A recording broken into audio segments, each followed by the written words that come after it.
Furious 7 is the 7th Fast and Furious movie. Damn, we got 7 of these movies? The first one came out in 2001. Gee, time flies. So the premise of this movie is Decker Shaw, played by Jason Statham.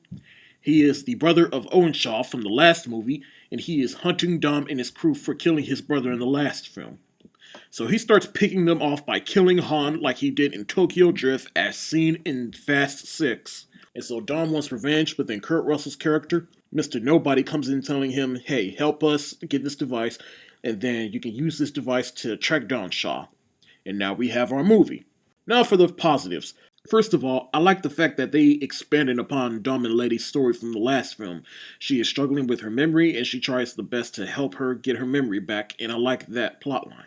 Jason Statham in the movie, just the opening scene of him alone just shows this guy means business, and he is definitely Owen Shaw's brother. All the characters in the movie that we've known and loved are in the movie as well. My last positive is also somewhat of a negative, and it's a great way to segue into my negatives. The action in this movie is absurdly and unrealistically entertaining. Furious 7 is one of those movies that knows what it is and tries not to be anything special as far as a legit good film. It is a popcorn flick that knows its audience, and you're just going to have to check your brain at the door and kick back and have a good time. If you criticize this movie as a legit, Oscar-worthy film, you are doing yourself a disservice. Now, with all that being said, there were a bunch of moments in the film where apparently the characters defied the laws of physics. Granted, the previous 2 movies did too, but now granted, the other 2 movies got a little absurd too, but at least in those movies, whenever the movies were getting a little too jump the shark-ish, the movie knew, alright, let's be real here. But in this movie, so many times where characters crashed their cars and drove off cliffs and they walked away with no scratch or a single injury, the plane sequence that I really wish they didn't show in the trailers, where the cars dropped out of the plane and had parachutes, it makes me go, I am no expert on the laws of physics, but I'm pretty sure parachutes are not made to hold anything as heavy as cars.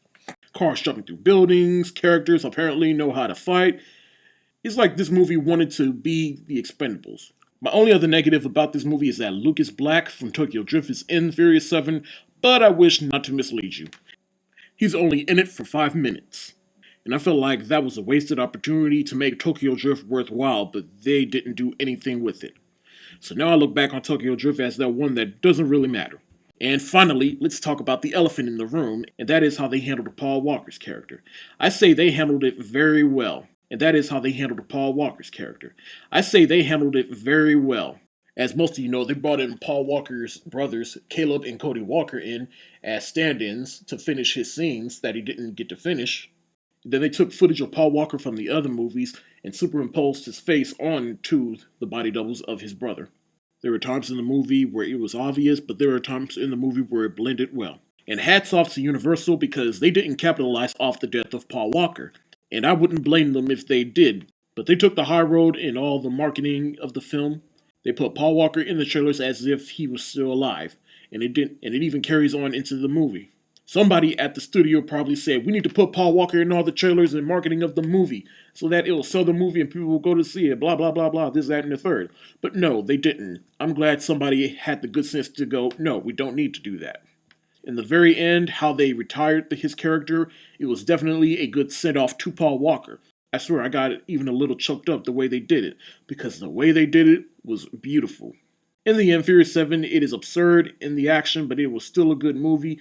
It was fun, it expanded upon the last movie, great villain, great send-off to Paul Walker, and this movie was a great way to kick off the summer movie season. I'm going to give Furious 7 an A- for full price.